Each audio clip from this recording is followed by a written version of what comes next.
I don't know how it's possible that I've been making content for this long and I have never talked about this before, but what even is zero waste? I guess it's because I rarely get this question and it came up a lot in 2023. Mostly people being angry at me that I don't produce literally zero waste when I talk about things like my eco-friendly tattoo aftercare or my imperfect zero waste life, and I show a little bit of plastic here and there and they're like, how dare you call yourself zero waste if you still use some plastic? And it might look like I'm misleading, it might look like the movement is misleading, but that's not the case. So let's dive into the zero waste movement. What is it? What does it even mean? When did it start? And how can you be zero waste if you're not perfect about it? Hello everyone, it's Emma and welcome back to my channel where we talk about all sorts of things zero waste, focusing on free, easy, and fun ways to live low waste. And notice how I do say low waste and zero waste, and we'll talk about that more later, but I use the two interchangeably, mostly for search purposes because people are searching both terms on the internet and I want to make sure my content can be accessed by all crowds. Anyway, first, what is zero waste by definition? According to Wikipedia, zero waste is a set of principles focused on waste prevention that encourages redesigning resource life cycles so that all products are repurposed and or reused. The goal of the movement is to avoid sending trash to the landfills, incinerators, oceans, or any other part of the environment. Basically, what it boils down to is to reduce as much as possible what we send to the landfill, and instead focus on reusing, recycling, composting, avoiding these things in the first place, donating, refusing, repurposing, and so much more. So it's not about producing literally zero waste because recycling and composting count. Trying to, as close as possible, sending zero stuff to the landfill. Even the most perfect zero wasters who use their trash jars, which again we'll talk about later, they even consume stuff like rubber bands from asparagus bundles and fruit stickers from things like apples and bananas. No one is perfect, even if you try the absolute hardest. But this means that you can safely use things like pasta boxes, soda cans, and so forth because recycling counts as zero waste. As we all know too, our recycling system is very, very flawed, particularly in the US. Recycling really is just a bandage, and perhaps I can dive into that in a future video if you're interested. The other big part of the definition that people really seem to avoid or not know about is that it's about changing the system. It's not necessarily about changing the individuals. While our individual actions do matter and they do impact how the economy works, how brands work, and so forth. What the zero waste movement really is about is changing the system. Because if recycling is broken and we continue to recycle, what's the point of recycling if our recycling isn't going to get recycled? Sending stuff to the landfill is the worst thing that we can do, but we don't have access to compost, and we can't even live zero waste because we don't have access to compost. And if you don't have access to recycling, compost, a bulk store, etc., there really isn't a ton that you can do as an individual to reduce your physical waste, at least from going to the landfill. So if this is the case for you, the focus should be creating systemic change, such as bringing recycling to your communities, bringing composting to your communities, starting a community garden. But this should also take place in areas that already have composting and recycling because it's never perfect. Even those areas need to work on making recycling and composting better and hopefully perfect one day. But until that's the case, we all need to be advocating for systemic change as well. But zero waste has changed a lot over the years. So let's talk about zero waste in its early days. Put your guesses in the comments because it took me by surprise on when the zero waste movement was kind of started. The modern zero waste movement, not to be confused with the environmental movement, began in the 1980s. This was actually just shortly after the creation of Earth Day. Earth Day was created in 1970, and I surely thought the zero waste movement was more of a 2000s, even like a 2010s thing. So I was really shocked with this. So according to Green Matters, the phrase zero waste itself is most often linked to Daniel Knapp. His idea of total recycling and salvaging what we already have created is kind of how the movement was born. So as you can see from its origins even, it was more of a political thing, a systemic thing, and not so much of a pressuring individuals to be better and be perfect. And this is also kind of the time that BP was creating the carbon footprint. That's right, the carbon footprint itself was created by an oil company, and you can learn more up here. But in short, companies really took this environmental movement, zero waste, carbon footprint, and we're like, hey, stop blaming us, let's blame the individuals instead. So now where the narrative really flipped to individual action was in 2014. We have like an exact moment, and that is with Lauren Singer. I'm sure you all know her, even if you don't know her by name. She's from Trashers for Tossers, which is a blog and an Instagram, the creator of the Package Free Shop, and the creator of popularizing the trash jar. In 2014, she went viral for fitting 2 years worth of trash into a 16-ounce mason jar. This is who I'm talking about when I say even the most perfect zero wasters create some trash. It's not a lot. And this truly was the first time the world had seen an individual take on zero waste to this level. And honestly, this for me was when I started to see the zero waste movement become very toxic. This definitely was the point where people were like, hey, you could be better. She's fitting all of her trash into a jar. Why can't you fit all your trash into a jar? You're creating a bag of trash per week. You're terrible for the environment. You as an individual. This really became like the era of pointing fingers at individuals, blaming each other, and instead we forgot who the real enemy was. Wasteful companies, and wasteful companies who are not allowing us to have access to more eco options. And then it was very recently, I think it had to do with COVID. I think COVID really did have a play in how we switched our mindset around the zero waste movement. If you weren't getting blamed by other people, you were blaming yourself. I know I was, because I was seeing these people on the internet who had perfect, beautiful shelves from their bulk stores. They were fitting all of their trash into a mason jar. They bought all of their food from farmers markets that was totally package free. They were making their own food at home. And I was like, I don't have the time to do that. I don't have the skill. I don't have energy, whatever it may be for me at that certain time. And then I was putting all the blame on myself. I'm like, I'm causing climate change. Maybe not to that extent, but like I was like, I'm to blame. I'm not perfect enough. I need to do better, to the point where I was cutting out things that I enjoyed in my life, like crocheting, candy bars. And in 2020, I mean, this was also partially because during COVID, I was working like half the amount of hours. So I did have a little bit more time to do this stuff, but I went all in 2020. I was making my own milk, butter, hummus, bread, literally anything that I could think of that came in plastic. I'm like, I'm gonna make that myself. I would even like avoid parties and cookouts. And if I did go, I would bring my own plate. I was putting all this extra stress on myself when I'm like, if I use one paper plate 2 times a year, the 2 cookouts I go to a year, is that really making that big of a negative impact? No. And it really is a fine line. And I think we'll talk about this later. You know, individual action does matter, but your individual actions aren't going to save the planet, nor are they going to make climate change any worse. Average people really don't have that much of an impact up or down. So again, I think 2020 really was a turning point, I mean, for the whole world, but specifically for the zero waste movement. Because at this point, a lot of us had to give up our reusable grocery bags because grocery stores weren't accepting reusable grocery bags. Many places weren't accepting reusable water bottles. Many people had to start getting groceries delivered. There were other things we did that were more eco, like working from home and not driving as much, but there were many aspects of our lives in 2020 because of sanitation and everything at the height of the pandemic that we used a lot more plastic, environmentalists or not. And I think this was important because it really made us focus on, you know, why are we using so much plastic? What else can we do for the planet besides just fitting all of our trash into a jar? Other like human rights movements around the world at the time were really focused on systemic change, big government corporation changes. And I think us in the environmental movement also started to embrace that as well. Like even more people could live zero waste if they had access to bulk stores, if they had access to gardening, if they had access to compost and farmers markets and so forth. I have no qualms with Lauren. I think what she has done to spark this interest in the zero waste movement was really important. I don't think she had any malicious intent with her trash jar. And I think it was other people and perhaps even companies that started to take it and spin it into a more malicious way. I don't think it was her because I think her trash jar truly was about activism and starting a conversation. Okay, so also around this time, 2020, maybe even 2019, we started to see different phrases in the zero waste world. We started to see low waste, just eco-friendly, low impact living. Other ways that made people and hopefully see zero waste as a not perfect thing. Because I think a lot of people, I mean, still to this day, as this was the spark for this video, people still thinking that zero waste equals perfect, and it does not. But also because it is impossible to be perfect about zero waste. And to me, I use all of these words interchangeably, like in my own dialogue, as well as like for search purposes as a content creator. So even though zero waste is still technically about sending zero stuff to the landfill, I really don't think that's what the movement is about anymore. Instead, zero waste is about doing the best with what we have. You know, if we don't have access to EVs, if we don't have access to recycling or compost or gardening or solar panels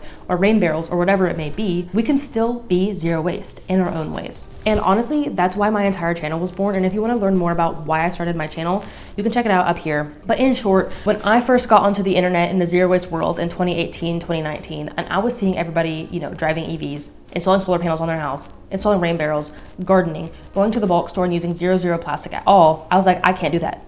Couldn't do any renovations to my house. Didn't have a ton of money to make all these swaps. Didn't have a ton of time because I was working full time, and then shortly I started doing school full time as well. And I figured that other people live this way as well. Other people don't have a lot of time, energy, money, whatever it may be, to make all these things that those other content creators are doing. I want to make a more approachable, accessible approach to zero waste living. And also showing that zero waste is also about changing the system. It's about voting with your dollar and also voting in elections and signing petitions, pressuring our governments. It's about collective action. It's about getting together and all of us voicing our concerns, about protesting and rallying. And I think the biggest example is that Lauren, right? She's basically perfect at living zero waste. I don't know if she still is, but her alone being nearly perfect at zero waste and only creating a single jar full of trash in her lifetime, she didn't save the planet. The modern zero waste movement, like the 2010s, it was about physical waste. And while that's very important, we also need to focus on invisible waste, emissions, and also a balance of both. The classic zero waste quote, we need everybody doing zero waste imperfectly. We need everybody reducing a little bit of waste instead of just a handful of people living zero waste absolutely perfectly. Not just reducing waste, but also We need more people pressuring our governments. We need more people advocating for recycling and composting. Zero waste is more than just me. It's more than just me on the internet making silly little videos. It's more than just you watching this video. As well as zero waste really is just a search term. And I want people to know that you do not have to be perfect to call yourself zero waste.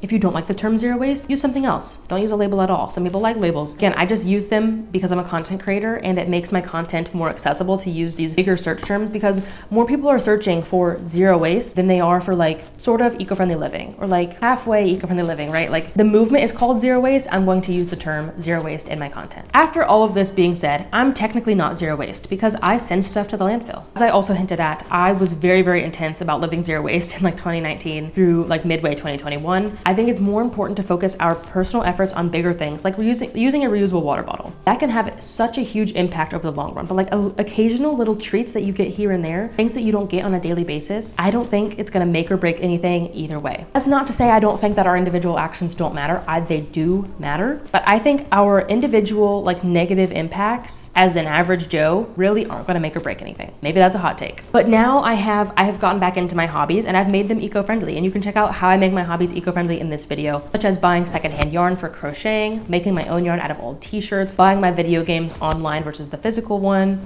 getting all of my tech secondhand, getting my hiking gear secondhand, borrowing gear, etc. And this has honestly been a huge improvement for my mental health. In 2021, I was not partaking in any of my hobbies. I had just moved across the world and I was trying to make like 2 YouTube videos a week, post every day to Instagram and TikTok. Like, it was a lot. I took a step back from content creation since I was still working full-time in the Air Force. I started creating free time so that I could partake in my hobbies again. Even if my hobbies weren't perfect, I still made them as low waste as possible. And honestly, like, I don't think I'm creating all that much more waste than I was in 2020, like when I was at my most intense zero waste. And honestly, I think one of the most important parts about the zero waste movement, and I talk about this a lot, is just being a conscious consumer. When you go into the grocery store, and even if you have to pick between something like very wasteful and something that's like slightly less wasteful, that's important. That's voting with your dollars and telling these ultra wasteful companies that we don't want them.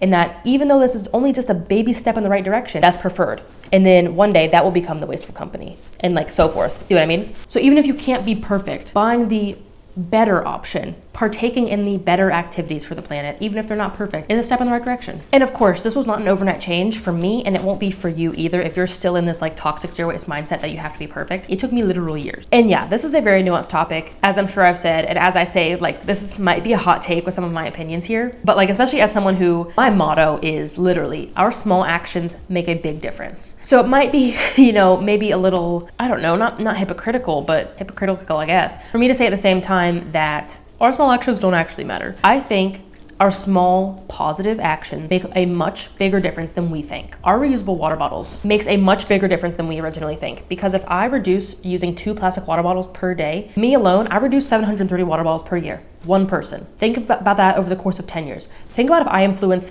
10 people per year to do the same thing. That makes a big difference. Something that we use on a daily basis, and I think that's what we kind of need to frame around. Our things that we use on a daily basis, if we can find a eco swap for, will make a huge difference. But those things that we buy occasionally, like a candy bar, a pint of ice cream, a skein of yarn for your hobbies, those things that you buy once a month or less, if you buy the wasteful version, because there's not an eco version available, that's the important thing too, is if there's an eco version available or not. But if you buy one wasteful thing occasionally, it's really not gonna make or break the planet or climate change. And something else is that these comments are like, how dare you call yourself zero waste if you use plastic? Like, would you rather me consume more plastic? Would you rather me be way more wasteful? At the end of the day, it's not you have to give 100% or give 0%. You can give something in between. If you can't be perfect about living zero waste, which no one can, once again, give 10%, give 50%, give 90% if you're really into it. But like, give what you can when it comes to your money, your time, your ability. Do what's accessible for you. It's not black and white. If you're not perfect, your actions in the right direction matter. And it will influence people in your life. And the more people that you influence to live even just a little bit more eco-friendly, the better that it's going to be for everybody. Okay, lastly, what is the future of zero waste? While the movement has come a long way since the 1980s and even since just 2014, how has that been 10 years? I just realized that it's 2024, so anyway, we still have a long way to go. I still see it all too often, people pointing fingers at one another, and particularly, it used to be like zero wasters pointing the blame on individuals, like their audience. That is not the case anymore. But now what I see is random people on the internet pointing fingers at zero wasters for not being perfect. Like, are you, average Joe, watching my video criticizing me? Are you even trying at all? Why are you criticizing me? So anyway, there's still a lot of pointing blame. While there's still always room for personal improvements, you're your own judge, particularly because no one knows your ability, your access, etc. But quit judging one another. Whether you're absolutely perfect or you're not trying to be zero waste at all or anything in between, quit judging one another. We are not each other's enemy here. Rather, the enemies are the wasteful companies, billionaires, our governments who are not enforcing climate action. They're the ones making the laws and mandating things, or rather not mandating things like recycling and composting. They're the ones who are not investing in green infrastructure or giving us access to bulk stores and so forth. The person on the internet you see drinking cow's milk or using an iPhone or using one piece of plastic, they're not causing climate change. They didn't cause climate change unless you're watching Jeff Bezos on TikTok or the,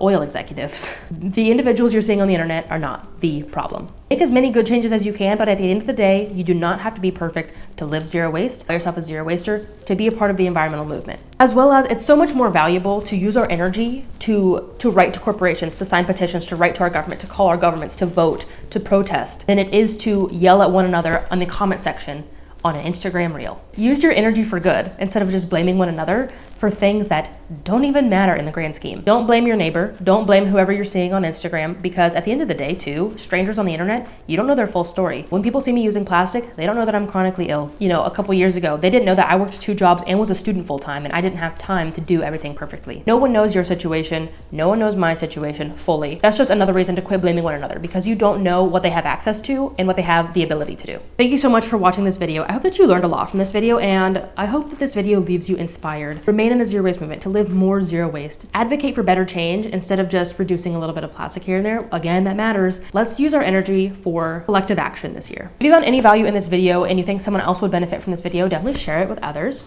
And let us know how you live imperfectly zero waste down below. I'll see you in the next video, but until then, remember that your small actions really do make a big difference in the long run. Bye, guys.